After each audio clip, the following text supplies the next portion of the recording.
Hey everyone, this is Dan the GM, bringing you episode 114 of What the Dice. 114 episodes, and you know what? Nytlin and I sat down, plotted out the rest of this season, and I know exactly how much more I've got to go. So, that's a new thing. I can actually see Season 2 in the works. And we're going to be doing a pre-Season 2, which I'm going to be collabing with some people. We're still working on all that part, though. So that's all I've got on our administrative side and all the fun stuff. Oh, if you want to join our Discord, you can join it. You just go over to whatthedice.weebly.com or find us on the Twitterverse, and you can join us there. And speaking of Discord, I think it's time for a listener shout-out. Kay, I know you're on our Discord. I see the fan theory you have. And I know you're a GM. I hope you are enjoying the show, and I hope you and your crew roll all the best dice rolls in the world. But that's all I got. So, thank you all for joining us and supporting our show. That's all I've got. So sit back, relax, and enjoy episode 114 of What the Dice.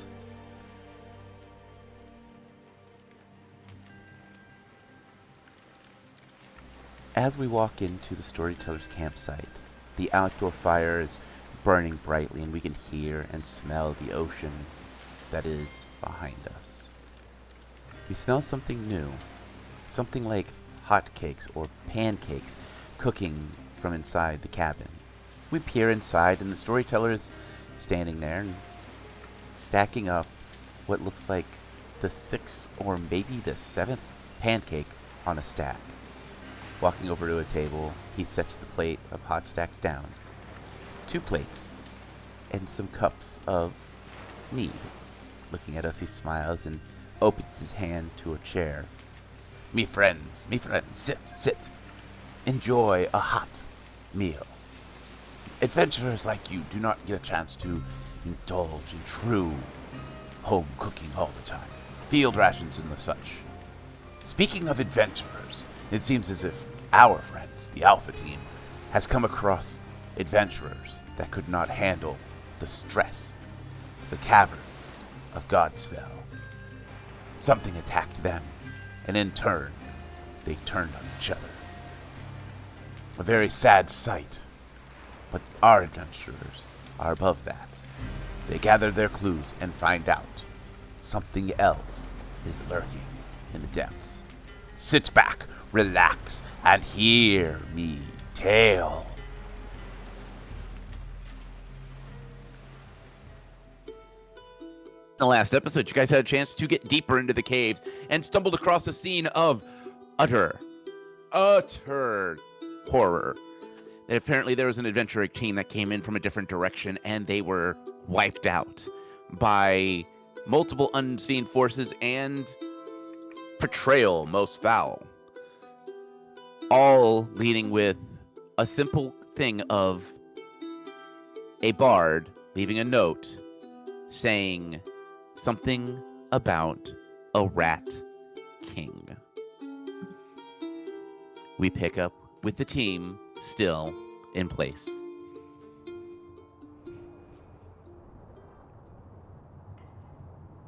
And just to confirm, these are all of the humanoid bodies. There are no more to be investigated. At least in this area. Yes, from what we can tell in this immediate area. Correct. All right, well. I still want to know why Mr. Jello hasn't come over here. Mr. Jello disappeared into a wall. But yeah, that's a very good question as why. I mean, years worth. Yeah, there's a lot of food. Would have been a lot of food for him. It would be, as far as I can. So, what's keeping the ooze from coming over here? Yeah, why is our gooey friend keeping his distance? I don't know, but I'm gonna send Hugin to explore a little bit ahead of us while we figure out what we want to do. Maybe it's scared of you because you stuck your arm in it. I have no idea what you're saying right now. That wouldn't affect anything 3 years. Fabulous, come on. Well, maybe it's scared to come over here right now because she's here and she stuck her arm in it, and then we shot at it and blew it up and other horrible things that we do. Well. Really well.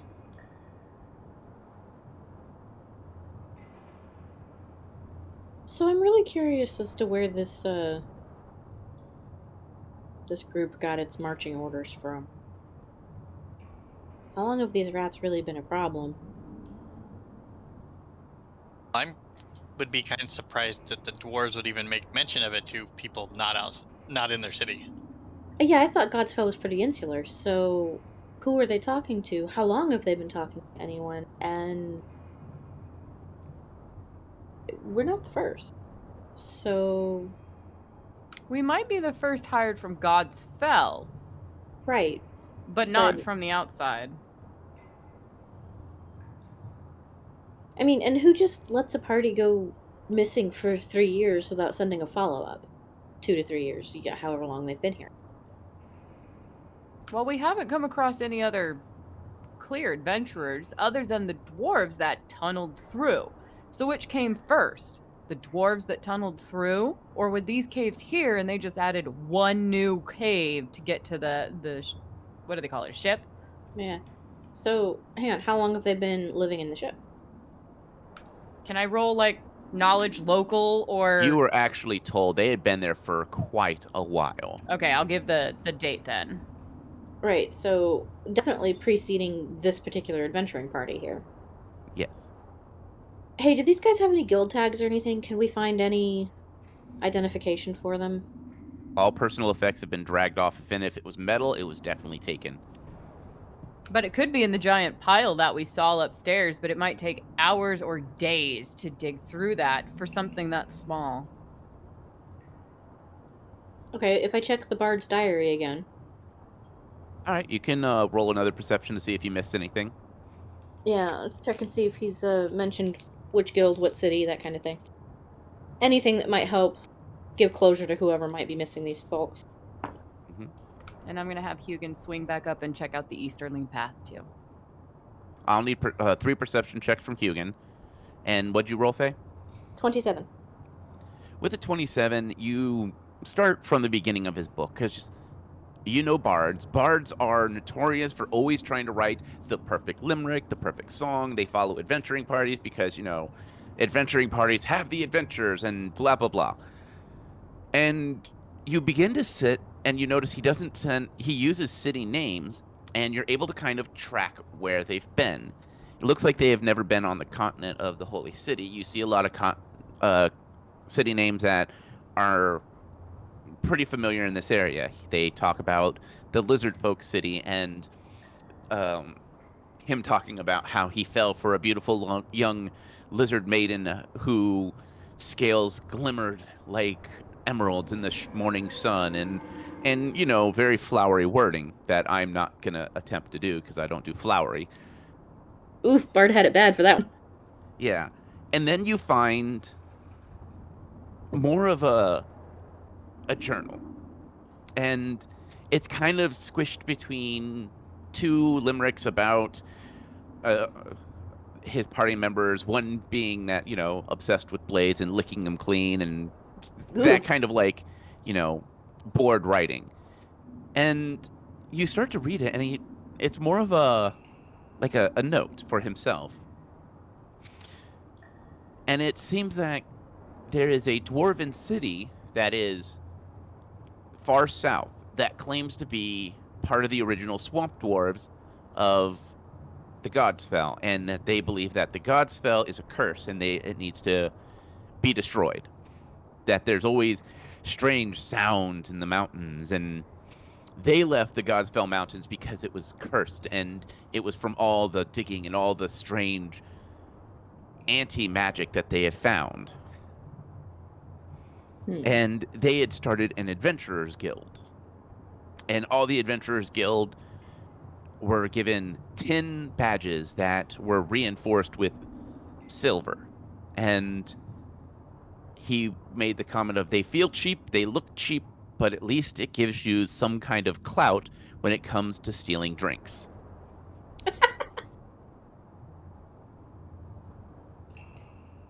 But for the most part, it seems like the Godsfell dwarfs, the original swamp dwarfs, had at minimum split into two tribes.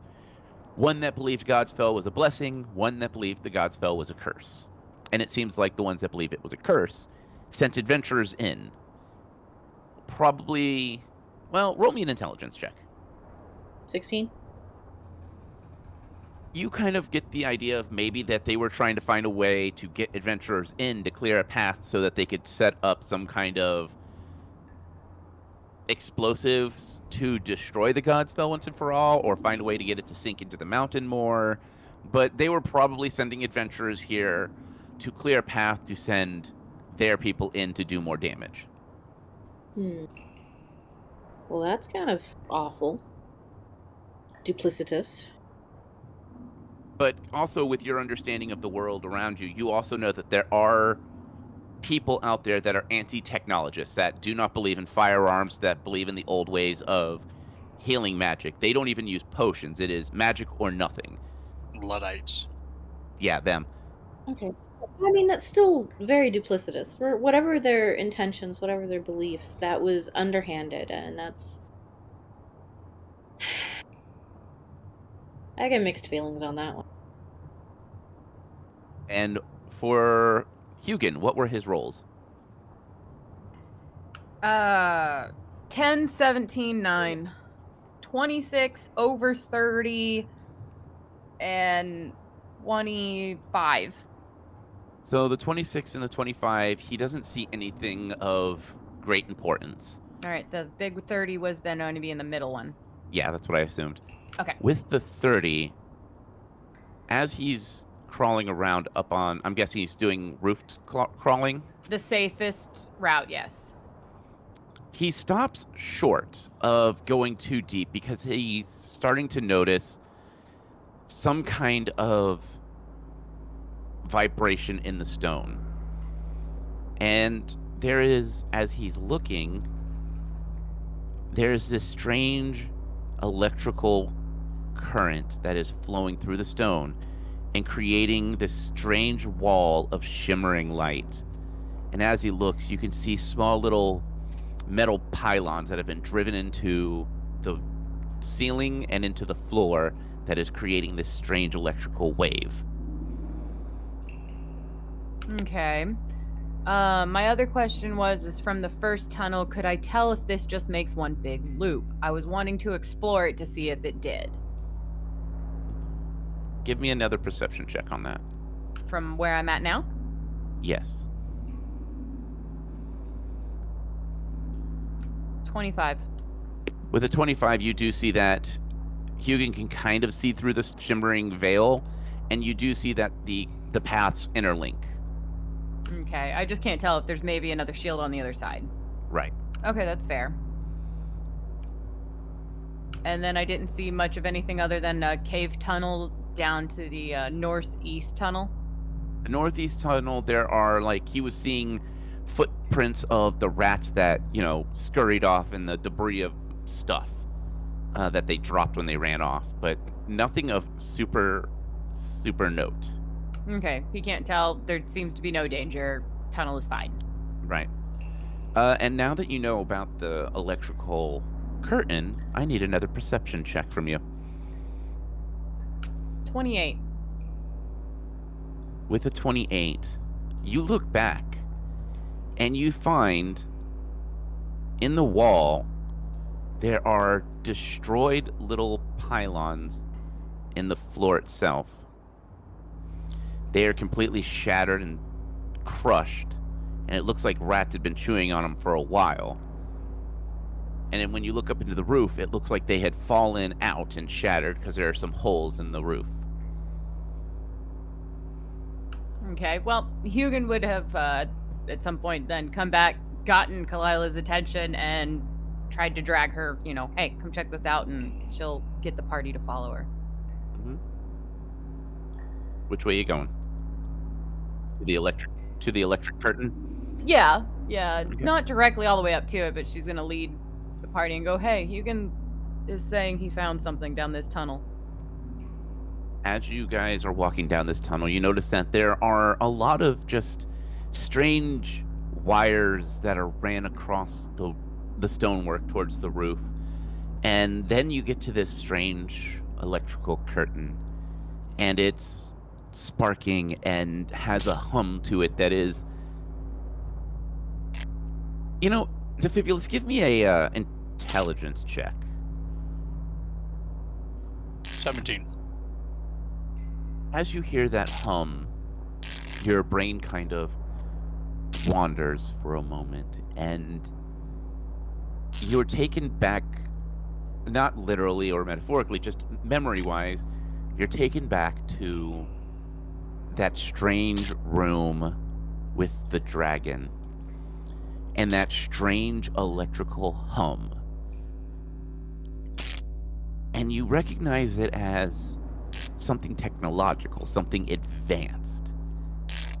But you don't know what it is, but that hum, that reminiscent hum of electricity that is a constant flow is what's going on in your head, and you know it. And you know that if you would touch this, it would probably be instant death. Defibulous turns that. He's like, don't touch it. What are we, moth? Noted. I saw this kind of in like a dream before, or something similar. It's technology. It's not magic. But you don't want to touch it. Bad things will happen. Good to know. Which Hugin would have then gone to the ceiling and made little tappy feet to get everyone's attention so Defibulous can check out the bits that fell. That would back in the tunnel you were in. Oh, I thought it was in this tunnel. Oh, my bad. Just... Now, we can check out the other side. Is this where the party came from, or did they come from the other tunnel? Defibulous goes, well, judging by the way they're kind of scattered around, I say they came from like the direction we came from. Or were they filing to go down that tunnel? That's a good question. Kalila see through the shield? Perception check. 35. Yes, you can see through the shield, and you see that the tunnels go in deeper, and you see bats roosting up high, and they are keeping a very large breath away from this strange electrical current. You also notice that there are bones scattered about, mostly like bat bones, so probably rats that had killed the bats left the bones on the ground. But you don't see anything that is like out of the usual for, rats killing things off. They don't necessarily eat all the bones, they'll eat the meat. Right. It just looks like a bat graveyard. Okay. Kalila's gonna go, I'm gonna go around the other tunnel, because it wraps around, and see what we can see since the shield's blocking our way on this side. Good idea. Let's go. Indeed. Are you going all the way down to the electrical curtain area? Yes, but from this point, Kalila will head cautiously. Okay. Roll perception. 28. All right, you're good. You see nothing. You're walking across these bat bones very carefully, trying to not disturb the bats above, mostly.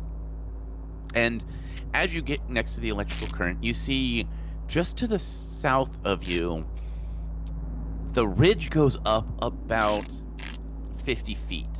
It looks like you're on a lower tier, but you can see that the tunnel above can be gotten to if you scaled that mountain. And you do notice that there are rats that are walking along that far edge. You can hear their little feet walking across the stone as they are still filing away quietly. All right, well, I'll use my handy-dandy little trick of have Hugin go on the ceiling and go up to the edge ridge, because the rats so far haven't cared about a giant spider. And see what I can see through Hugin. All right, perception. 30. With the 30, you can see off in the distance metal, very reminiscent of the Godspell walls. And you see the rats following that outer wall. And it looks like they are making their way through some stone and metal debris that looks like once used to be a door. And the other thing you notice is there are bodies here. These are older bodies, and you can tell that they are more adventurers because of how they're laid out. You see, cloth armors or leather armors that are still spewing about, but these are older bodies by far. They are down to where it is bone. You can estimate probably about 5 years, 6 years. A couple of the bones might be 8 years. And you notice some of them have rudimentary red sticks in their inventory. Not inventory, but in their satchels that are sticking out. You would recognize them as TNT. You and Okay. Defibulous have dealt with them quite a bit, and you've seen them. And these look older, and it looks like they have gotten wet or gotten damaged. And it looks like these are all dwarves. And you do see that they're wearing leather that is reminiscent of maybe gator leather. These might be the original dwarves that. Well, no, not the original dwarves, because you said that they've been in Godspell for a very long time. Just more tunnely dwarves. These might be the dwarves that are from the other group of dwarves. Okay. And then you notice something else. Hugin kind of turns as he sees a little bit of movement, and there's a couple of rats that are literally cramming a hole full of debris. The hole is inside a small cave that is just barely noticeable. It's just big enough for like one person to kind of walk sideways in. And they are cramming it full of metal and wire and all sorts of debris. And it looks like the rats are trying to fill the hole with debris, rocks, metal, wire, anything that they can get to fit, as if they are trying to stop people from getting in. Ah, okay. Block the entrance. All right. One last thing I'll deliberately have Hugin look over, aka me look over through his eyes, is the path that is the obvious, or what looks to be the walk up, right? Instead of climbing 50 feet, take the long way of the natural ramp. Make sure there was no suspicious turrets in the ceiling or the floor, since we know that they can be mounted from anywhere, apparently. All right, perception check. Nat 20. With a nat 20, you see that the rats have been getting up onto the walls and ripping them out. You see that there were some over by the entrance that they're using. It is now sitting on the floor and torn apart. What usable pieces have been stolen. And it looks like if you look to the south, you'll see where the cave kind of ends, and then you see kind of the metal just to the south of you. Mm-hmm.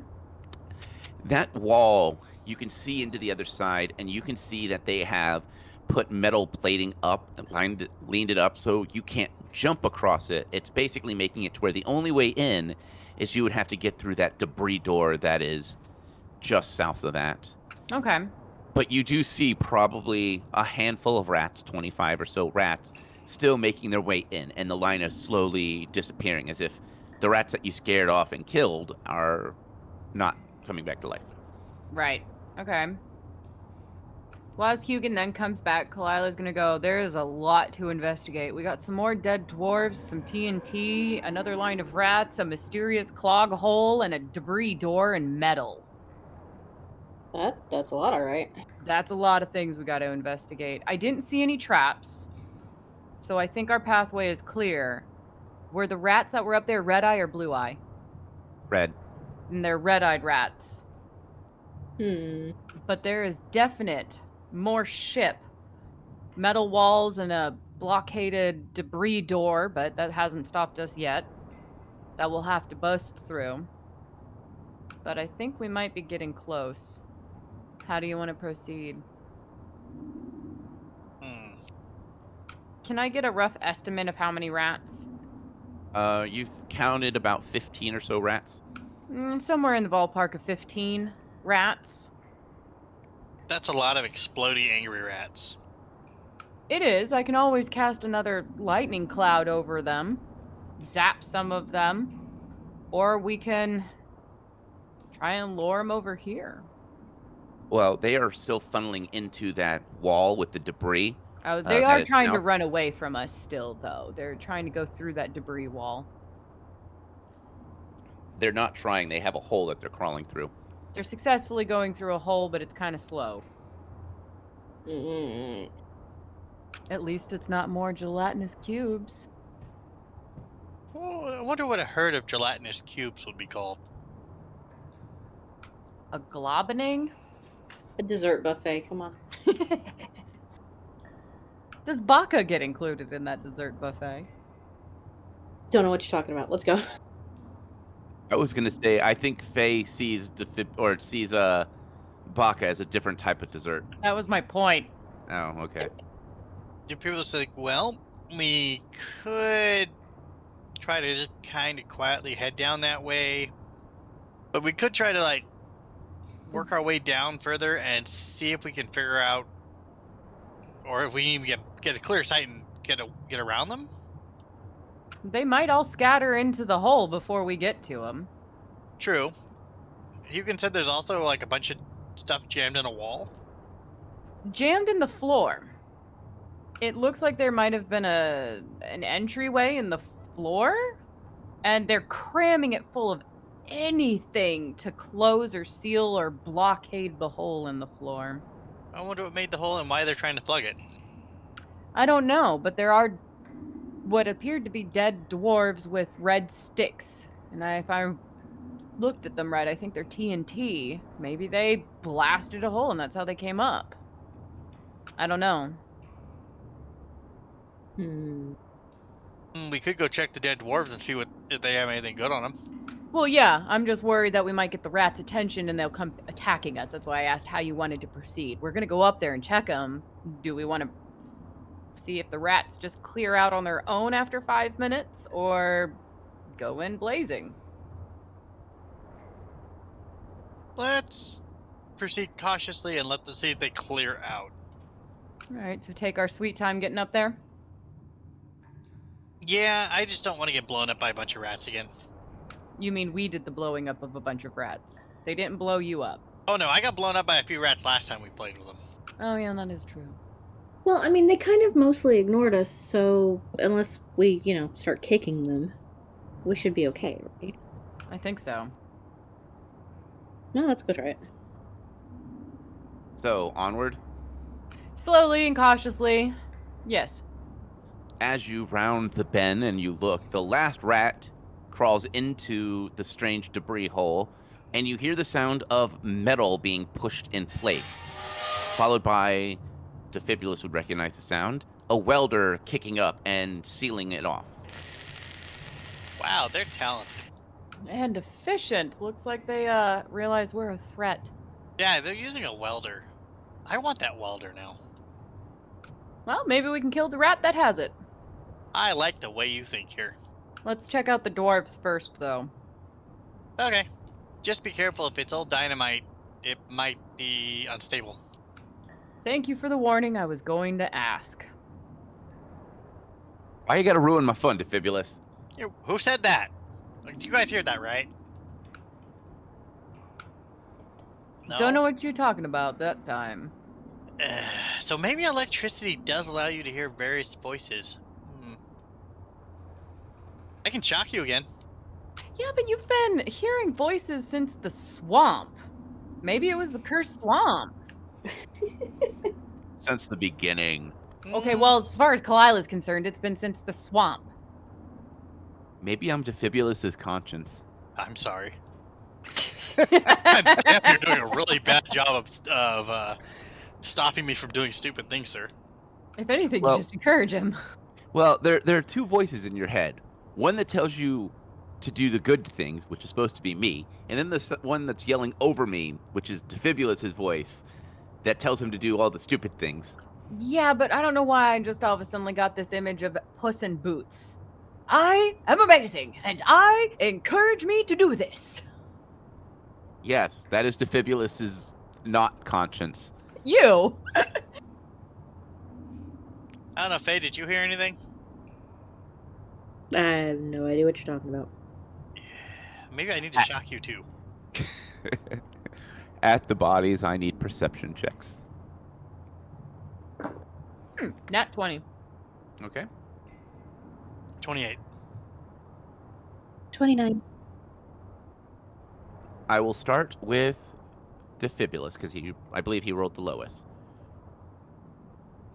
As you approach the body and you begin to dig through it, you see that this is definitely leather armor. It is definitely made from gator. And you see the metal sword that would have been in a sheath is gone. You do see a bone knife, something that is a piece of bone that has been sharpened. That is still on his person. And Nice. you see a small letter. It is... the wax seal has been broken, and you see standing orders of locate entrance to God's Fell, find weakness. Faye, with the body you search, you find that in their pack is some old TNT that is sweating, and it's got a strange odor to it. You take Defibulus's advice, and you don't touch it or disturb it. Carefully looking over the body, you find the exact same set of orders of, like, find the God's Fells, weakness, blah, blah, blah. Kalila, on the body you search, you roll the backpack and you open it, and you find a strange box with a plunger and a bunch of wiring.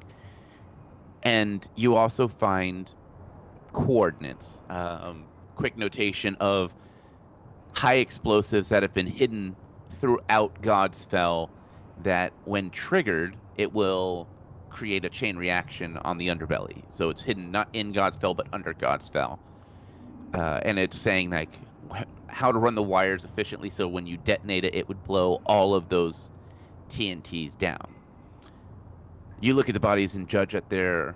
Now that you're closer, you judge how long they've been here. And these bodies have been here about 8 or 9 years. It looks like the leather armor is definitely some kind of treated gator. There, as you dig through the pack some more, you find some of that strange gator jerky that is very predominant in the lizard folk area. And you find a small tin badge reinforced with silver, but it has a small gold plate name on it, and it says rank 1. Guys, Yes. Faye, you're gonna want to see this. Handing her the badge and the well, I don't think the gator jerky's important. And then handing Defibulus the letter with the plunger and the wire and the coordinates of the explosives. Are you saying you want me to blow something up? No, I'm saying there's hidden explosives to blow the Godsfell up. Oh, we Or can the belly of that. Godsfell has some enemies. Or we can't let them blow it up because there's still plenty of stuff for me to get here. exactly. But the bodies are also like 9 years old. Well, I think their plan failed. but the explosives may be still set and then theoretically dangerous to everyone. Yeah, that's why I was handing you the map of the coordinates so we know what to do or how to do if we need it. Is this plunger still functional? It is rusty as all hell. He will properly and carefully dismantle it and gut it so it can't be So it's not like a remote plunger. It's like those old-fashioned, like, TNT plungers. yeah, TNT plungers. So if it's not Box hooked with a up to stick anything, that you push into it. yes.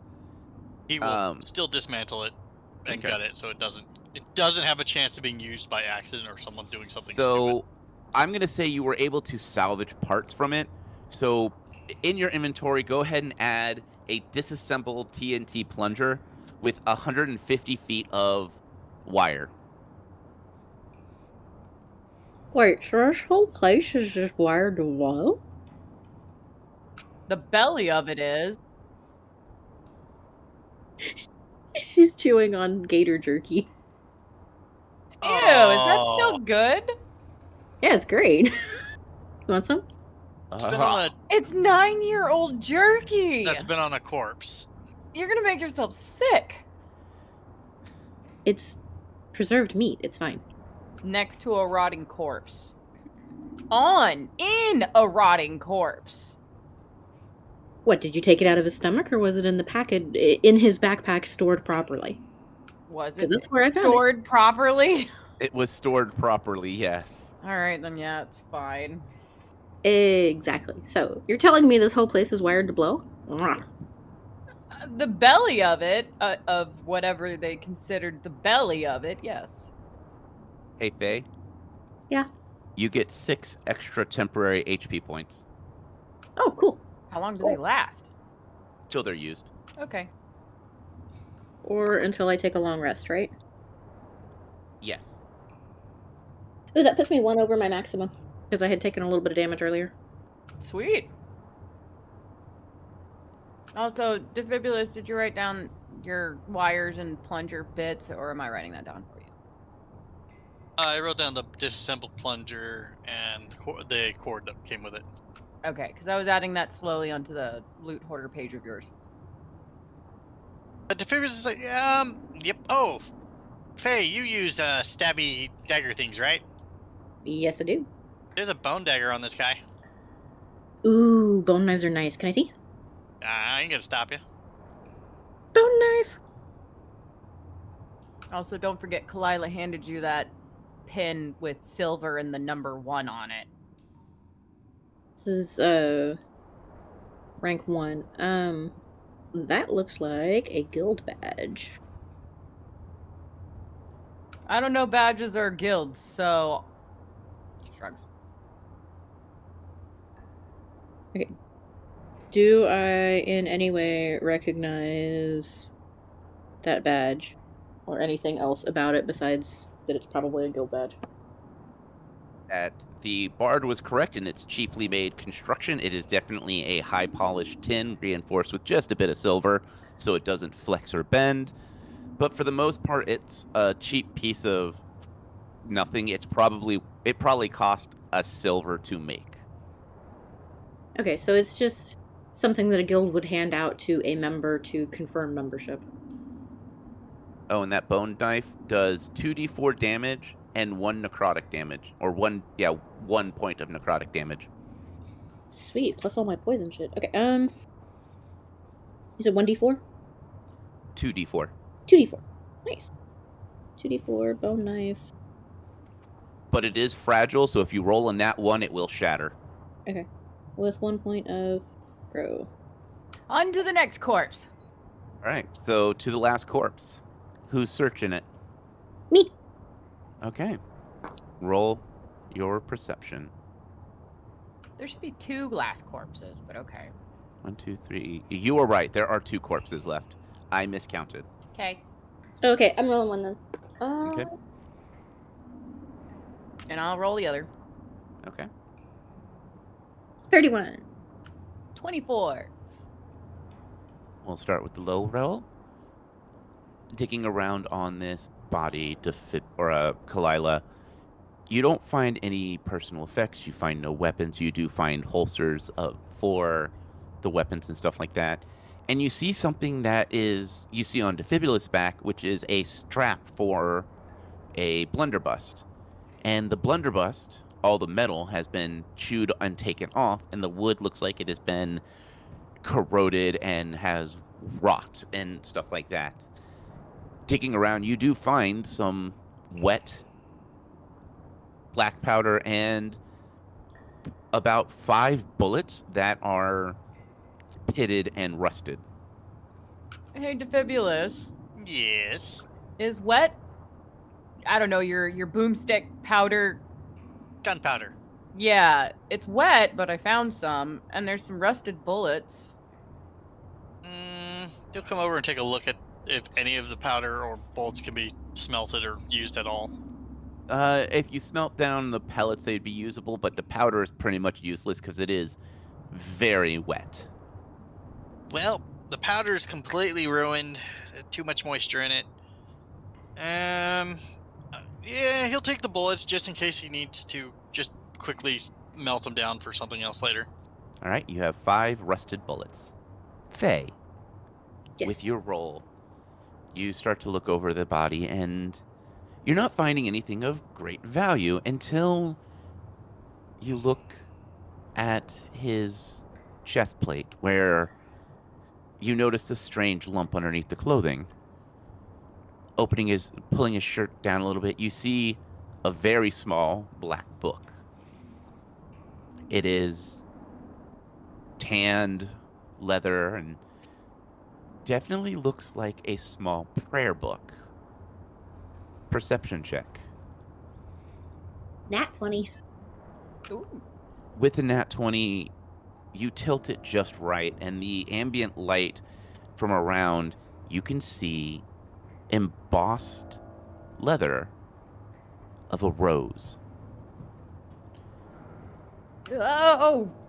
Are you going to open it? What was that noise? Open it. Open it, open it, open it, open it, open it, open it, open it. Open it, open it, open it. Get this sudden feeling you want the book opened.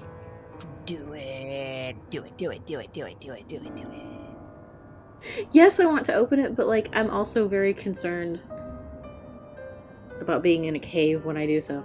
Open the book. Yeah! As you open the book, the room gets cold, Oh man. and the ambient light around slowly fades, and everyone is seeing this. Oh boy. What'd you do? A small black rose slowly grows out of the book, and you see the lettering and the wording start to glow, and it is a prayer to the bone god for a blessing. What do you want to do? Do you want to say the prayer? Do you want to close the book? Does the rose have thorns on it? Yes, it has red thorns. Can I see her with the book open and the rose and the thorns, or just Yes. notice? Okay. No, everyone is seeing this. What'd you do? I opened a book. Kalila's immediately going up to Faye's side to see what's written on that book or that page or whatever. It is definitely a prayer to the bone god for a blessing. Can a god make a blessing into a curse at will, or is he forced to obey the laws of blessing? It depends on the god and what is considered a blessing or a curse in their religion. You and I have very different ideas of what a blessing and a curse is, honey. You know, I believe that answer. Close it, close it, close it. Yeah, I was gonna say, should we have even opened that thing? I would have. I'll admit. I was just going to be just as likely to open. She's a librarian. She's going to open a book as much as you're going to make something explode. Okay, fair point. She has a very good point. And my cat curiosity would have just gotten the best of me, so I'm not judging. Close it! If I get real still and quiet inside and I ask my deity for assistance or guidance, what do I get back? In the quietness of your mind, as you stare at these glowing runes that are turning to words, that are turning to runes, and this strange black rose that is glowing with these red thorns, and you kind of say a mental prayer to your god to ask for Guidance. You get a simple word. It is quiet and still, and the word is flame. So, I have so many things that I want to shout right now, but I know Kalila can't hear any of that, so I'm not saying anything, but I'm dying over here. Just so you're aware. Did you Flame. Flame. Flame, like fire. Yes. Do I get any sense of contempt or amusement or approval or anything? There's tone of voice involved here.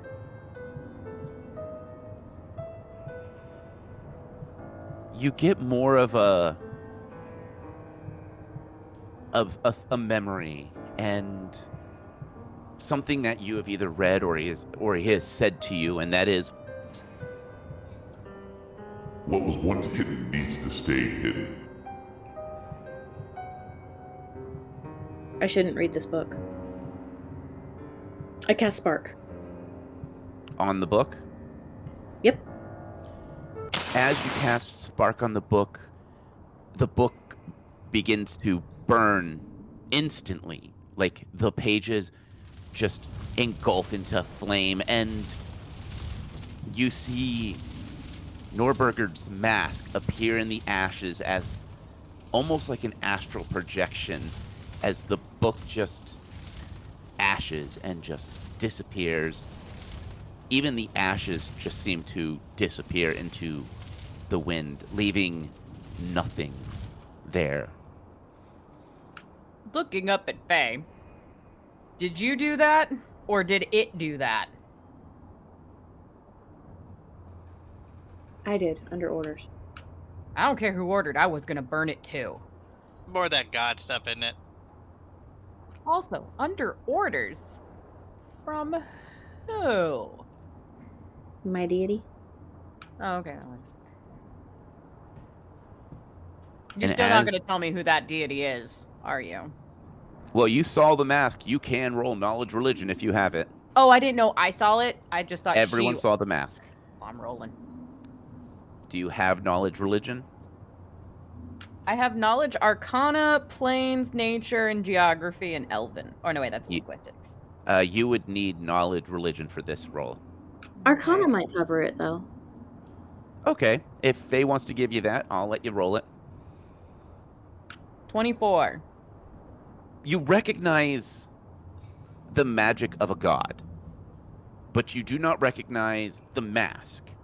But you definitely get an inkling that it is a god that has some kind of control of the shadows.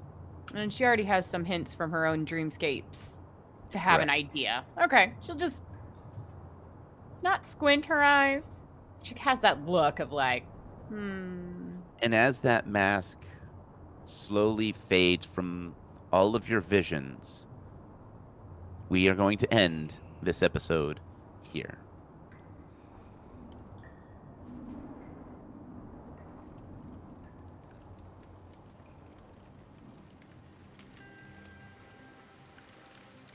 Well, me friends, it seems as if the adventurers have found bodies, a badge, and this strange book that has the prayer of a bone god.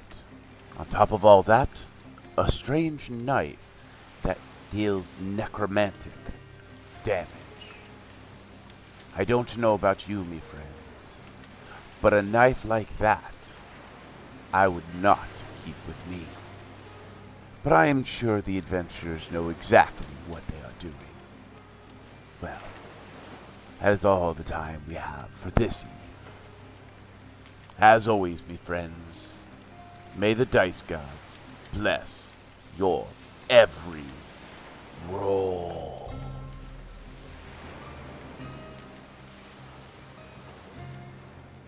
We here at What the Dice would like to thank Paizo for creating Pathfinder, Epidemic Sound for our music, as well as Sirenscape for our sound effects. If you would like to reach out to us, you can do so on Facebook at What the Dice Pod, Twitter at What the Dice Pod, and of course email whatthedicepod@gmail.com. And if you liked our little adventure, please share us with your friends and rate and review us.